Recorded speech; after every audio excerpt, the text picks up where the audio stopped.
Okay, so this lesson is going to be a lot of fun. I really enjoyed this one. It's dealing with dynamics, point constraints. You know, it's something we've already covered, but in a different fashion. We're going to start marrying a lot of different weird nodes together in order to get some cool results. So we need our playground, okay, as usual. So in this playground, I need a plate. Control D that, duplicate it up. Okay. I also need two smaller plates, one right here, one right here. This plate on the top. These can be at any size whatsoever. Okay, I also need to create a polyhelix. So that's under polyprimitives helix. Okay, and I'm going to take that helix and take the radius down a little bit and take the height up a little bit and the number of coils up quite a bit.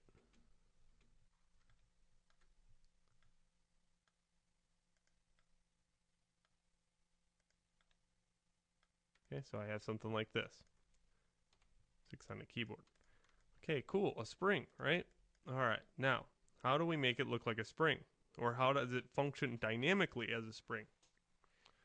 Okay, so that's easy. Well, not really. Animation, create deformer, lattice, square box. Okay, under the lattice options, and let me undo that. My screen resolution's not popping up the box. Square box. Ah, there it is. All right. Under here, 44444 and hit apply. Okay. Now you can't assign an actual lattice to any kind of dynamics or a constraint. It's impossible. You can only assign dynamic constraints to geometry. So we have to do a little bit of trickery here. Okay, lattice point. Okay, let's grab the lattice point and let's go to animation. Create deformer cluster. Okay, clusters are really cool. So yeah, I could take this cluster, click it down, and the spring actually shrinks down. Let's take the lattice points, highlight the last lattice point, create deformer cluster. Okay, we got two clusters now. Okay, now this is going to be my driver. This is what's going to be driven. Constraint point. Okay, again, this is my driver. Get used to thinking that way, and this is my driven. Constraint point. Okay, now I have these items connected to the lattice. Don't touch them, they will blow up. I'm just warning you. Now I need the spring. Okay, what I'm going to do here, just it doesn't matter where this is at, just somewhere I can grab it. And let's shift, grab the other one, and go back into dynamics and go spring constraint. Okay, there we go. Okay, now, right now the spring's at rest. So what I do is I take this and put it down. Now it's at very, very good tense. It's very tense between these two items. Okay, now, again, this is my driver. This is what I want driven. So shift click this one. Go back to animation and say constraint point. Okay, let's give it some energy. Let's say 100 frames. Rank this up. And let's hit play. Cool. Okay, and since this has some energy to it, what'll happen is if I grab a ball, okay, and assign it some gravity, when it hits this, it's going to get a little bit sprung in the air. Oop.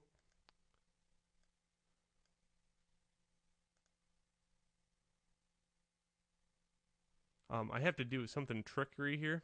Well, I can't assign this an active object. What it'll do, it'll blow up. So here's a very cool tip. What you do is grab this one and assign it a pin constraint. Okay. Okay, after it's assigned, you can actually delete this pin constraint and hit play. Just like that. Boom.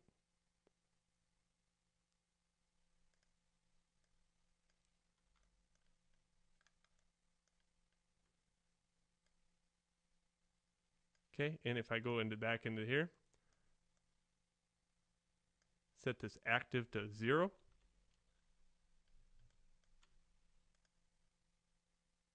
Boing. There we go. A dribbling machine. A little complex to set up, but very, very fun. Now you can kind of create a pinball machine if you wanted to. All right, so that is dynamics, lattices, constraints, clusters, and a little bouncing ball that sits on top of it all at once. All right, so enjoy the tutorial, and until next tutorial. Oh, and for members of my class, I want you to create said thing here, and use your imagination as always. If you want to just create it just like this, or if you want it to actually do something, you can make it like cast the ball up a little higher, and inside the spring constraint,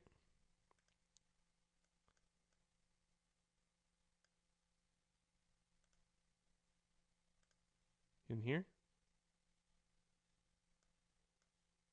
you can see there's several options in here, and we can scale velocity.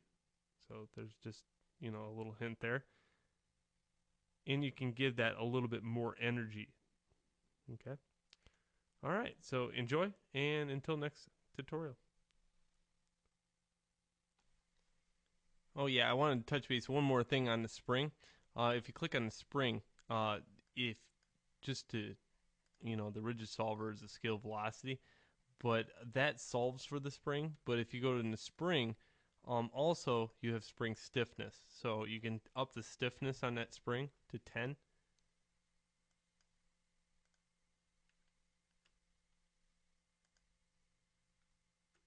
And you can see right away it has way more energy than the ball. So that's another thing that you can do. Also, you can play around with the rest length, and that'll increase it too. All right. So just I wanted to touch base on that before I let you go.